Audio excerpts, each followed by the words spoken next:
Antes de empezar este podcast, dejadme contaros que hemos tenido un pequeño problema con la grabación. Quizás cuando lo estéis escuchando notéis algo de eco o que nuestra voz se escucha un poco robótica cuando nos pisamos hablando. Es lo mejor que hemos podido hacer para solucionarlo. Aún así, creo que lo podéis escuchar perfectamente y quizás algunos no notéis nada raro. Ahora sí, os dejamos con un nuevo episodio de Memoria Sur. Memoria Sur, un podcast de Diario Sur para hablar y disfrutar de la historia, con Ana Pérez Brián y Curro Fernández Sibaja. Hola Ana, ¿qué tal? Hola Curro, buenos días. Hay un par de temas que siempre decimos que funcionan muy bien, que sabemos que a la gente le va a gustar. Uno es todo lo que tenga que ver con Larios, ya sean personajes de la casa Larios o la calle Larios. Y hay otro que funciona siempre muy bien y son los Reyes Católicos. Los Reyes Católicos les gustan mucho a la gente porque yo creo que te transportan a una época que es muy difícil de imaginar si no te cuentan cómo realmente sucedieron las cosas, ¿no? La Málaga de finales del siglo XV y de principios del siglo XVI, toda esa transformación brutal de los Reyes Católicos, bueno, y por supuesto todas las peripecias de los Reyes, cada uno desde un campamento en la conquista de Málaga, que no fue fácil, ¿eh? Y vamos a contar hoy Ni a la primera tampoco. Exactamente, vamos a contar hoy un pasaje de esa conquista, de esa toma de Málaga, que es súper interesante y que me ha parecido que está muy bien contada por Fernando Alonso. Fernando, ¿qué tal? ¿Qué hay? Otra vez lo tenemos con nosotros. Buenos días. Muchas gracias, buenos días y gracias por invitarme. Gracias a ti por dejarte secuestrar siempre. Yo no sabía que los Reyes Católicos eran tan... Sí, de verdad. Hemos contado... Sí. A la gente le gusta mucho la historia. Yo recuerdo la charla de la Malagueta, una de las últimas que di. Bueno, una de las últimas no. No, se fue el año ya el año pasado. Se fue el año pasado. De los Reyes Católicos, de cómo fue toda la conquista, todas las curiosidades y tal. Y la sala llena. Sí. Llena. Es sí. curioso. Yo no sé si vosotros sabéis, que una puta friki que se me acaba de ocurrir, pero que me apetece contaros. No sé si sabéis que Ridley Scott, el director de Gabarito, otras películas, empieza siempre sus películas con una escena muy potente, una batalla, por ejemplo, con algo así que suba la adrenalina de la persona que lo está viendo. Bueno, pues creo que tú estás haciendo eso en ese artículo que has escrito, porque empiezas contando directamente cómo fue esa batalla o ese pasaje de la toma de Málaga, Fernando. Hombre, los Reyes Católicos, no, Fernando el Católico, porque Isabel la Católica llegó después. Eso es. Fernando el Católico venía de Vélez, Málaga.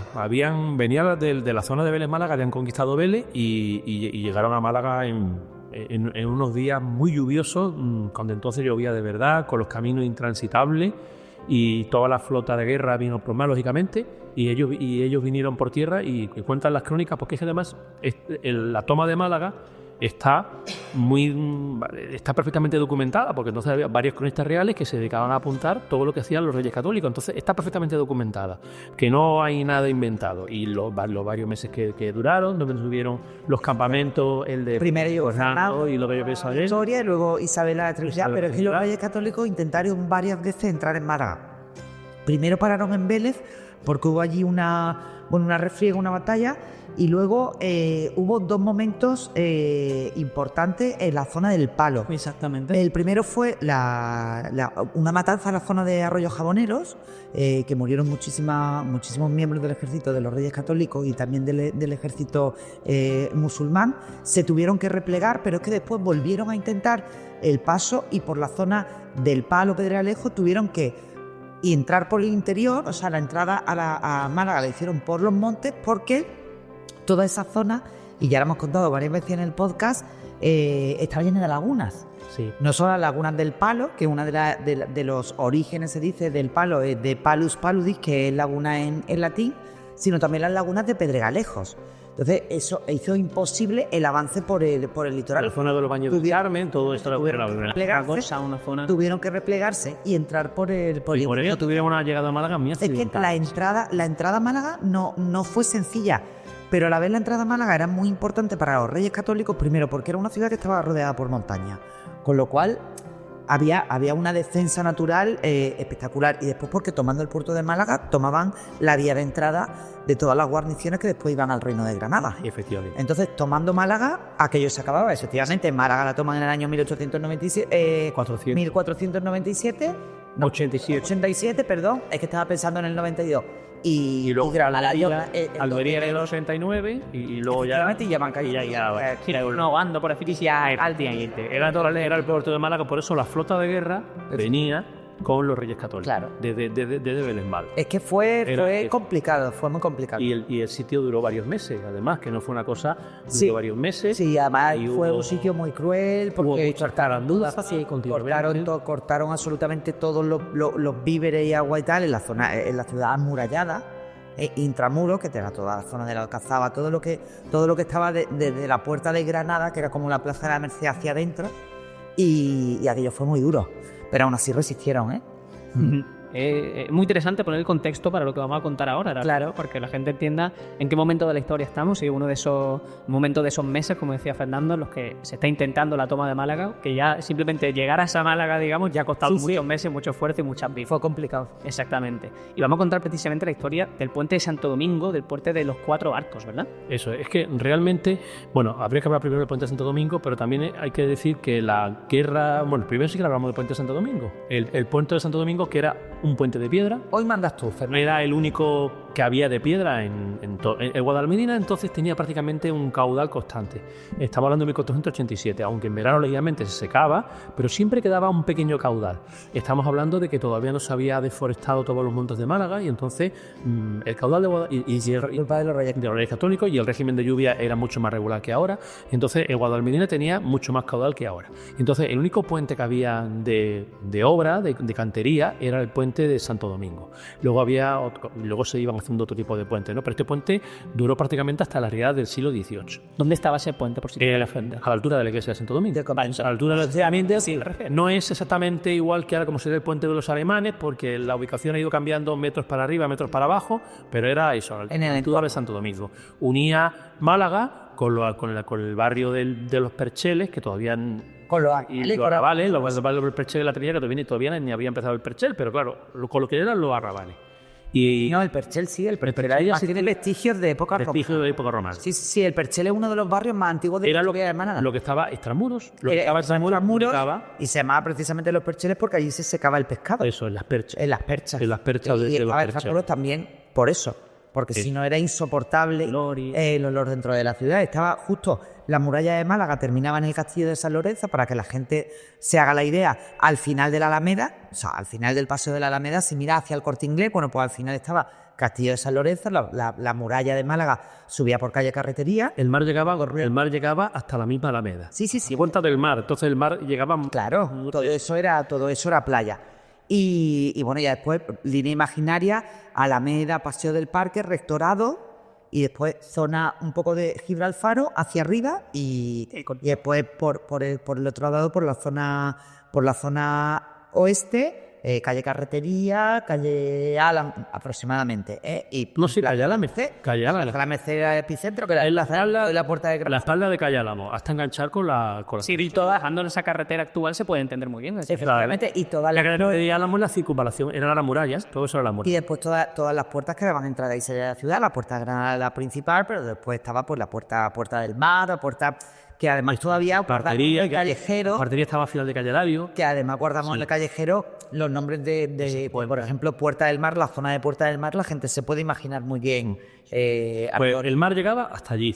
Y el único puente de piedra que había era el puente de Santo Domingo. Que ya digo que la ubicación era... Bueno, y luego también tenemos que entender la guerra de Granada como la primera guerra moderna, en el sentido de que fue la primera en la que comenzó a utilizarse la artillería. La pólvora, que aunque ya la habían descubierto los chinos mucho antes, hasta el siglo XV no comienza a generalizarse el uso de la pólvora en las guerras. Y entonces en la guerra de Granada comenzó a utilizarse la artillería, la pólvora. Vienen recogidas en las crónicas algunas, estaban lo que eran las piezas de artillería de tiros grandes, o sea que tenían mayor calibre y podían apuntar a mayor distancia, y otras que eran de menor calibre, que se llamaban espingardas y culebrinas. Y había algunas famosas lombardas que se apostaron en la zona de la Puerta de Granada, y dicen las crónicas que eran capaces de disparar bolas de piedra, bolaños, de 70 kilos de peso. Entonces era una persona, básicamente. Partirte con una pula de piedra, 70 kilos de peso. Claro. Y entonces, entendiendo esto, podemos entender lo que pasó en el Puente de Santo Domingo. Claro. Exactamente, eso por poner ese contexto, como decimos. Y claro, era esencial, era muy, muy importante para el lado cristiano, por supuesto, volar ese puente porque iba a ser un punto de entrada, en definitiva, a Málaga, y eso es lo que consiguieron efectivamente. Sí, es como hablabas tú, Ana, de intentar pues, cercar la entrada al puerto, la entrada del puente. Ese puente había que tomarlo como fuera. Había que tomarlo como fuera para cortar la entrada a la ciudad. Y había un general de artillería, el primer general de artillería que hubo en la historia de España, que se llamaba Francisco Ramírez de Orena, o también se llamaba Francisco Ramírez de Madrid, que era el marido de Beatriz Galindo, que era una de las mujeres más cercanas a Isabel la Católica, la latina, la famosa latina, que ha dado el nombre a este barrio de Madrid, Beatriz Galindo, ¿no? Que era una de las mujeres sabias que rodeaban a la corte de Isabel la Católica. Bueno, pues este Francisco Ramírez de Orena fue el que se encargó de tomar el puente. Y lo hizo de la forma, claro, de una forma que a nosotros nos parece muy sencilla, porque entonces era completamente novedosa. Hizo una mina o una galería subterránea, metió un cañón debajo del puente. Bueno, este puente de Santo Domingo tenía 4 arcos o 5 arcos, creo que eran 4 arcos, y tenía una torre en cada extremo. Tenía una torre en cada extremo. Entonces, lo que hizo, claro, esas torres tenían sus puertas y eran vigiladas, todo el trillo y todo eso. Bueno, pues metió la galería, por esa mina, metió un cañón primitivo debajo de la torre y disparó un cañonazo. Y la torre se vino abajo. Exacto. ¿No? Los musulmanes no se esperaban nada, porque esto era algo novedoso. A nadie se le había ocurrido meter explosivos debajo de una torre, y de esa manera, pues, cayó esa torre. Todos los musulmanes se fueron a la otra torre, a la torre que estaba al otro extremo del río Guadalmedina, y allí ya fue cuando comenzó pues una escaramuza, otros cañonazos y sobre todo el efecto de la sorpresa, y al final se consiguió tomar esa torre. Entonces es verdad que fue uno de los episodios de la toma de Málaga, fue quizás el más conocido, cuando se tomó el puente de Santo Domingo. Sí. Tú citas algún par de nombres, tanto por el lado musulmán como por el lado cristiano, de algunos personajes que forman parte de esa historia. Algunos de ellos murieron en ese enfrentamiento y otros que merece la pena contar como curiosidad, como es el que tengo aquí, el maestre Ancé, o Ansec, no sé cómo. Claro, estos eran artilleros, los primeros artilleros, protoartilleros, porque estos cañones había que saber manejarlos, y entonces este era uno de los primeros artilleros que era lombardo, era de Centro Europa, y se llamaba, tenía la cara completamente quemada por un fogonazo que le había dejado uno de estas primitivas lombardas, y tenía una serie de cicatrices, y entonces era al parecer muy, muy, muy conocido. Y luego también, al parecer también, en esta toma del puente de Santo Domingo cayó uno de los soldados nazaríes o musulmanes más, bueno, el reino nazarí fue el último reino que tuvieron los musulmanes en la península, y se llamaba Mohamed Abderramán, ¿no? Que es como decir Manuel García, porque también era un nombre muy Abderramán, y era un célebre guerrero, claro. Entonces, no tanto es por la pérdida de muchos soldados, sino también por la pérdida de soldados como este, que eran especialmente destacados, ¿no? También fue sonada la toma de este puente. Hay una historia que ya hemos comentado alguna vez cuando hemos repasado esa toma de Málaga, pero que me gusta mucho cómo la cuenta en ese artículo Fernando, y es que habla de Medoc, que es de un médico austriaco, es que he puesto Medoc, escribiendo un Munzer. Jerónimo Munzer, exactamente, he puesto escrito médico y me he liado yo solo. Un médico austriaco que recorrió Málaga entre 1494 y 1495 y deja una anécdota sobre los cristianos liberados que yo creo que merece la pena que rescatemos. Pues sí, efectivamente, adelante sí. Además, de hecho, hay uno de los mejores cuadros y de los cuadros más maravillosos del Museo de Málaga. Recoge ese momento de la liberación de los esclavos cristianos por parte de los Reyes Católicos en esa puerta de la Alcazaba. Efectivamente, el cuadro es de Simonet. No es de Moreno Carbonero. ¿De José Moreno Carbonero? Moreno Carbonero. A ver, de Moreno Carbonero hablamos de un cuadro también que está al final de tu artículo. Sí. Tengo yo aquí ¿Es Moreno Carbonero derecho? Hay un cuadro sobre la conquista, pero no sé si es el que estoy hablando en concreto, a eso me refiero. Sí. Aquí Moreno Carbonero. Sí. Moreno Carbonero, sí. Eso yo pensaba que era Simón y Mono. Efectivamente, ese es un cuadro que pintó Moreno Carbonero en los años 30 del siglo XX, cuando ya era un pintor mayor, y la verdad es que es fabuloso.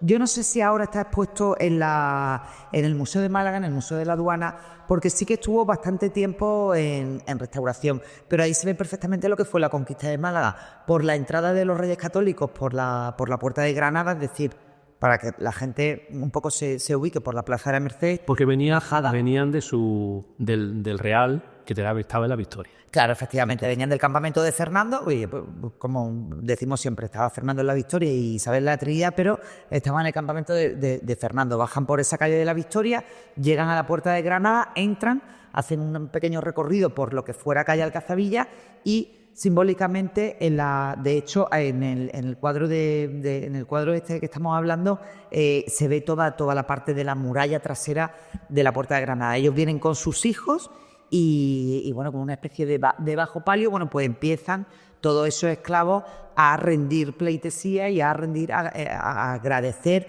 a arrodillarse delante de los Reyes Católicos, que absolutamente espantados, porque había allí esclavos que llevaban casi 40, 50 años, imaginaros las condiciones de esclavitud en la zona de la Alcazaba y todo eso. Se conservan todavía las mazmorras de la Alcazaba. Efectivamente, fueron en un momento de esa crónica que tú bien dices del médico austríaco Jerónimo Münzer, dice que fue la propia reina la que levantó a uno de los esclavos del suelo y que intentó ser ella la que se arrodillaba delante de él porque dice que quedó espantada por las condiciones del cautiverio. Que ahora podemos ver con la famosa guerra de Israel y Gaza, como algunos... Sí, hay cosas que no cambian. Y tú ves como que han estado 6 meses, ¿sabes la foto? Delante y después. Y en 8 meses como han salido, pues imagínate esto con las condiciones de aquella época, sí, ¿no? Claro. Con esas barbas y todo eso.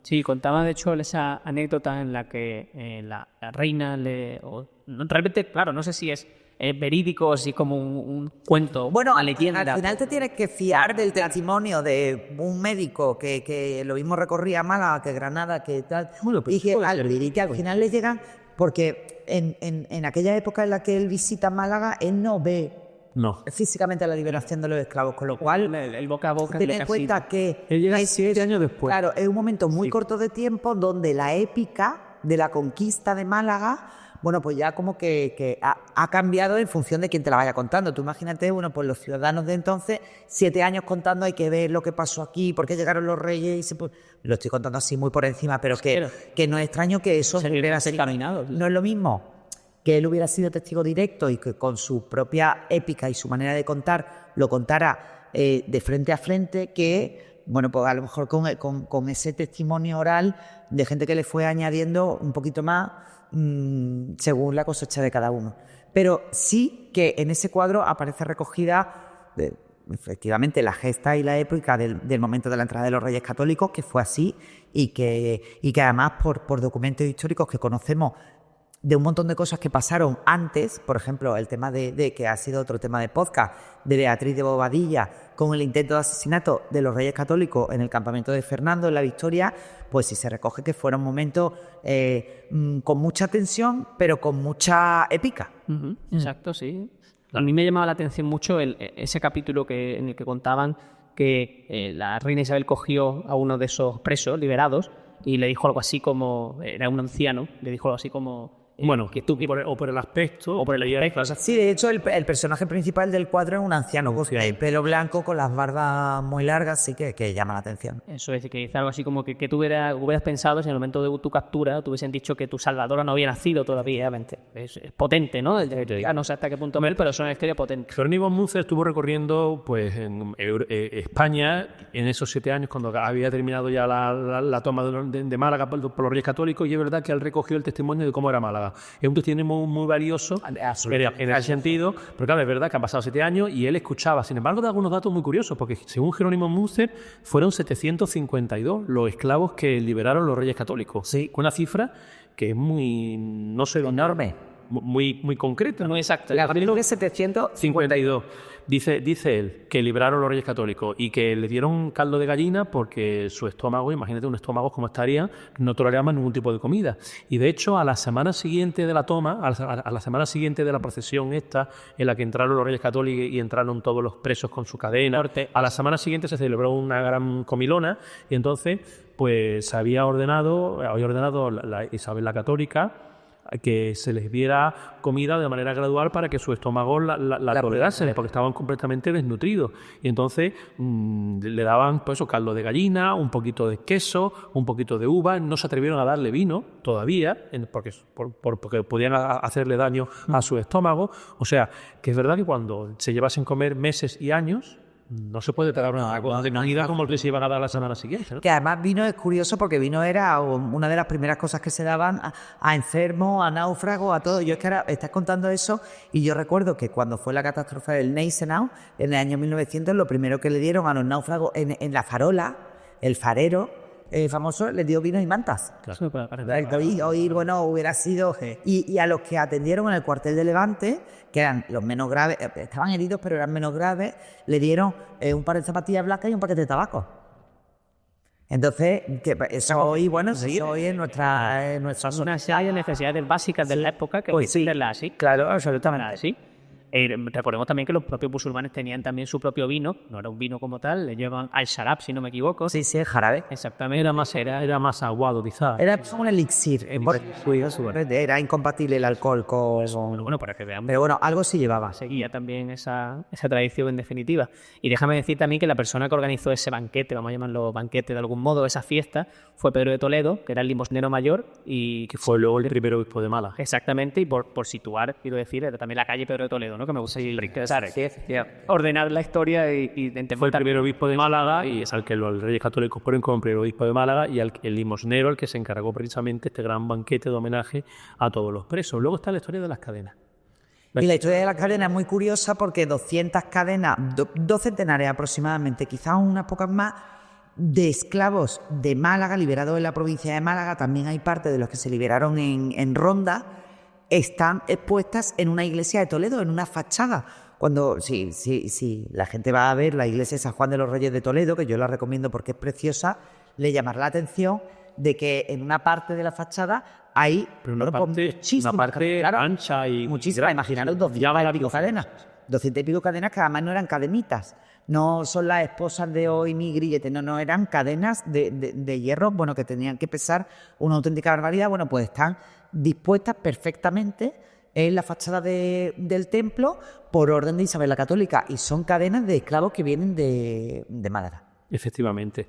Otros llevaban las cadenas a la iglesia de sus pueblos, porque claro, muchos de ellos estaban deseando por llegar a sus pueblos y a sus ciudades de origen. Se llevaban las cadenas y las daban, la entregaban como devoto en su iglesia. Y luego también, pues, Isabel la Católica ordenó a sus limosneros mayor que les dieran unas ayudas para poder irse incluso a los que eran religiosos que les compraran hábitos y a otros que les dieran ropa. Lo que tenemos con la ayuda hoy de la Dala de Valencia, lo mismo, se daban ayuda a todos estos Ayuda humanitaria. ayuda humanitaria para que pudieran volver a su ciudad. Y es verdad que muchos aparecieron en Toledo. Sí, Muchos aparecieron en Toledo. Efectivamente, de hecho, el reclamo turístico de esa iglesia, que esa iglesia la construyeron los Reyes Católicos, la mandaron a construir los Reyes Católicos como primera opción o como una opción muy segura para enterrarse. Pero posteriormente terminaron en Granada, pero bueno, de hecho no es una iglesia, era un convento. El convento de San Juan de los Reyes, pues los Reyes Católicos en principio vislumbraron la posibilidad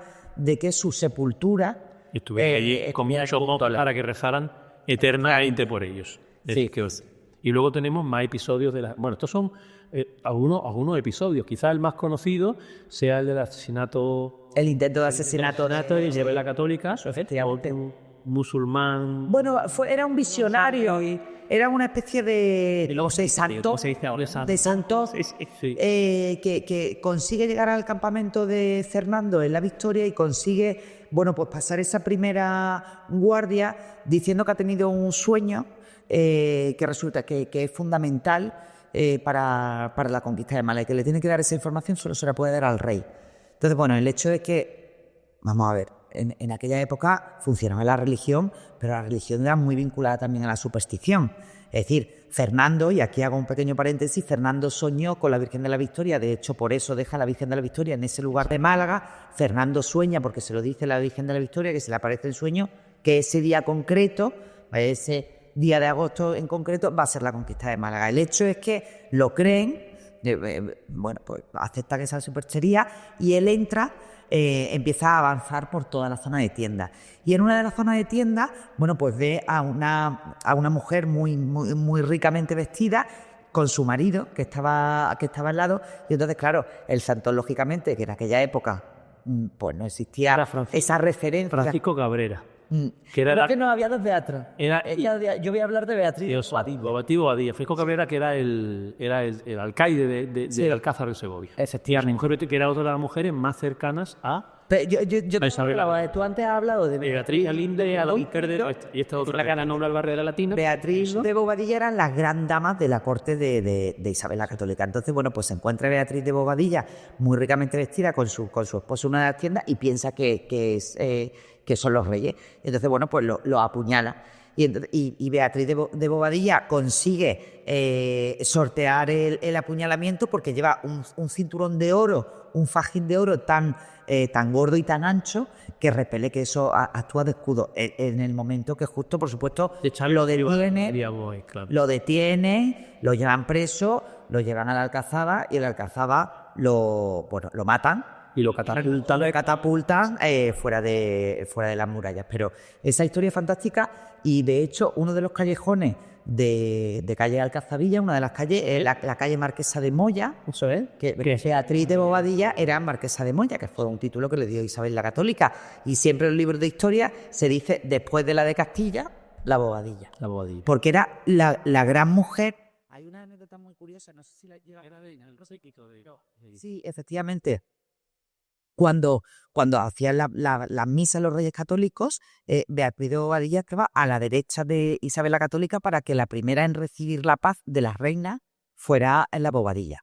Y cuando muere la reina, Isabel la Católica, la que las quiere con moneda es su dama, Beatriz de Bobadilla. Efectivamente, que después de la conquista de Málaga, además, pues le hicieron también el repartimiento y le dieron también, bueno, una gran cantidad a la contra de esclavos musulmanes. Es decir, ellos liberan por una parte, pero por otra parte apresan. Y entonces, bueno, pues una gran cantidad de esclavos musulmanes fueron asignados a Beatriz de Bobadilla. Tiene una historia fascinante. Y yo cada vez que paso por esa calle de Marquesa de Moya digo, ostras, es que de verdad, yo puedo ser muy friki, pero es que tenemos historias tan chulas en el callejero de Málaga.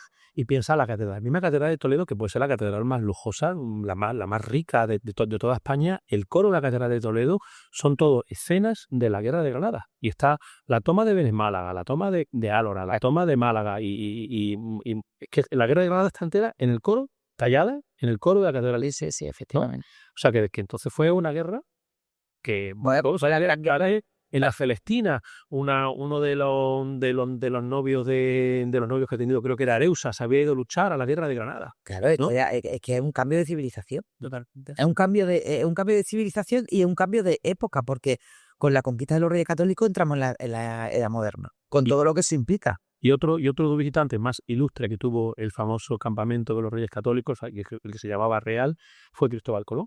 Que Cristóbal Colón venía, creo que es una leyenda.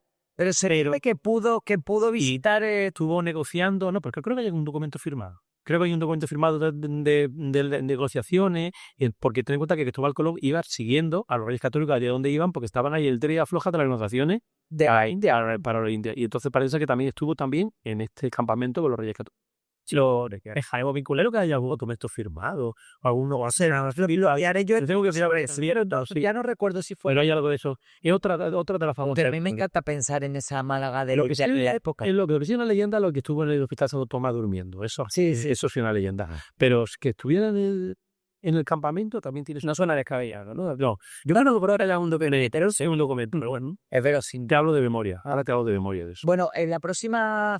Tiene mucho. Que hagamos de los Reyes Católicos. Tiene muchísimo. Contaremos, lo confirmaremos y lo contaremos. Las primeras parroquias que se fundaron en Málaga, los inicios de la Catedral de Málaga, la Cofradía de Viñeros, que es la más antigua de Málaga y que hunde sus raíces, precisamente en la época de los Reyes Católicos, ¿no? Ahí podemos tirar del hilo para contar ese maravilloso. Yo voy a poner el broche diciendo que ese cuadro que hablamos de Moreno Carbonero, que se llama Liberación de los cautivos de Málaga por los Reyes Católicos, efectivamente está en el Museo de Málaga. O sea, se puede... Sí, pero está expuesto al público. No forma parte de información. Claro, no. Eso es lo que llega al Andalucía, me está diciendo que está. Sí. Eso es lo que yo decía. Además, de hecho, cuando escribí la historia de las cadenas lo confirmé, pero me daba en el catálogo que había estado mucho tiempo en restauración y no me confirmaba. Y yo la verdad es que hace demasiado tiempo que no voy al Museo de Málaga. Así que desde aquí prometo que voy a ir al Museo de Málaga y voy a comprobar si está adecuado. Igualmente también Y lo diré, que nos lo diga, que y lo diré en una un podcast. O si alguien ha ido recientemente y lo tiene en la cabeza, que nos lo deje en los Víctor comentarios. seguro que se lo sabe, porque Víctor sabe el Museo de Málaga de memoria. Seguro que se lo Pero sabe. a mí me encanta el Museo de Málaga y desde aquí recomiendo de verdad a todos los malagueños que vayan al museo porque además es gratis para los malagueños. Y de verdad que ahí se cuenta muy bien la historia de Y la Catedral de Málaga también es gratis. Sí. Hay los grandes monumentos de Málaga para los malagueños es gratis y no lo sabes. Sí. Enseñando el DNI. Y merece la pena. Sí, sí. Y merece la pena. Y el Museo de Málaga yo creo que necesita más presencia. Que además también luchamos mucho en la ciudad por él. El de cuando hicimos aquel todo el movimiento de la aduana para Málaga. Fernando, muchas gracias. Da mucho nombre, da muchas pinceladas. Oye, me gusta contar esto, ya sé. Ha quedado muy bien, ¿eh? De corazón, mil gracias. Gracias a vosotros. Fernando, es un lujo tenerte. Claro, encantado de hablar de las cosas que sé de todo esto. Sí, sí. Qué bueno. Ahora luego nos sorprendemos cuando decimos que por qué los Reyes Católicos tienen este tirón, pero es que nosotros llevamos aquí ya de media hora, ¿no? Llevamos, pero habla de media hora que todo llevamos, o sea que al final merece la pena y Pues nada, volveremos. seguro que sí. Muchas gracias, Ana. A ti siempre ocurre.